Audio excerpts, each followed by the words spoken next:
Knowing man.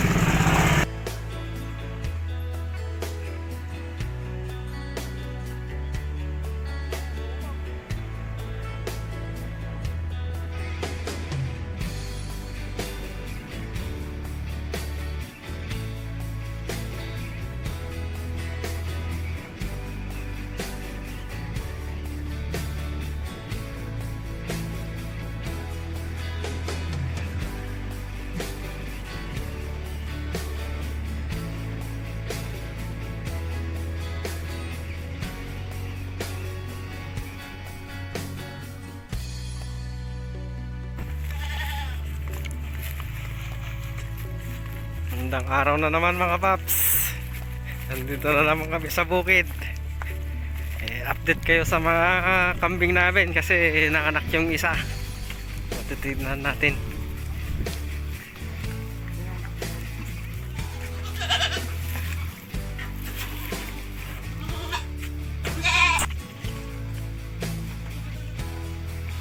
So yan mga paps, yung isang lalaki na anak, yung mahina, kaya padididihin ng boss natin para makuha niya ulit yung lakas niya kasi mahina po siya.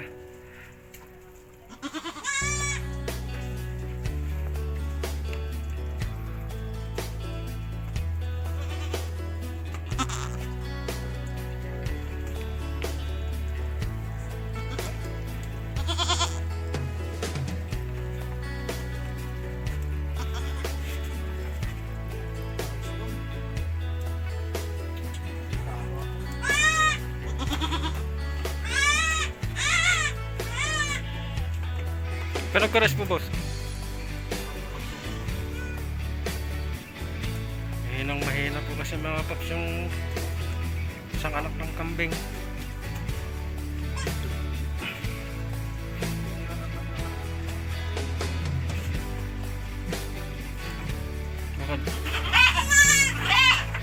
So yan mga paps, ito po na naman yung nanganak. Bali dalawa yung anak niya.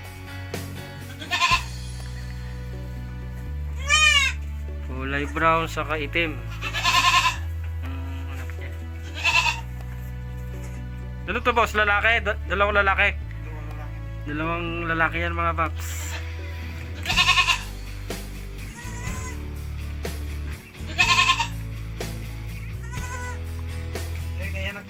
Boss, ito na naman. Kaninang umaga lang nanganak ito mga paps. Dalawa din yung anak niya.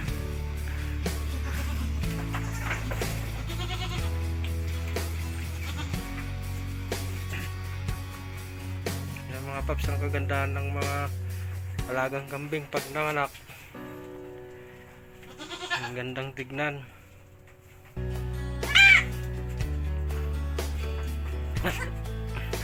Tiyaga lang po yung pag-alaga ng mga kambing para makarami.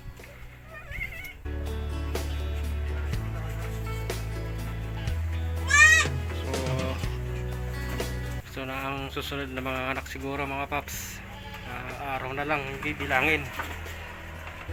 Anak na rin yan. Pero dalawa yung anak. Ay, dalawa na naman yung anak niya.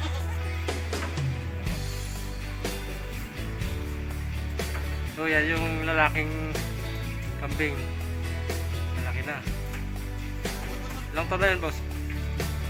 8 months. 8 months pa lang yan mga paps. Tignan nyo naman oh. Ang ganda oh.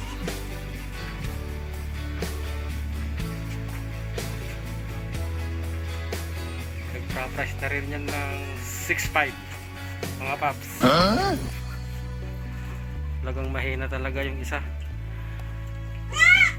Sana maka-survive naman para hindi masayang.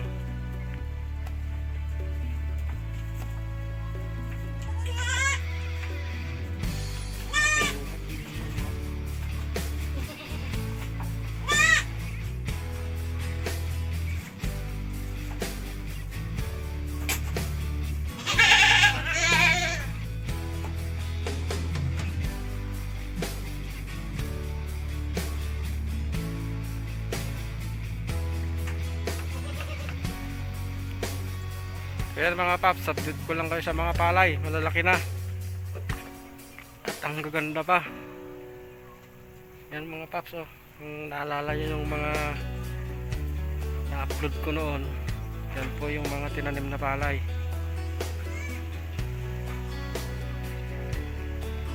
Ang ganda na. Magbilang-bilang na lang tayo ng buwan para pwede na namang mag-harvest.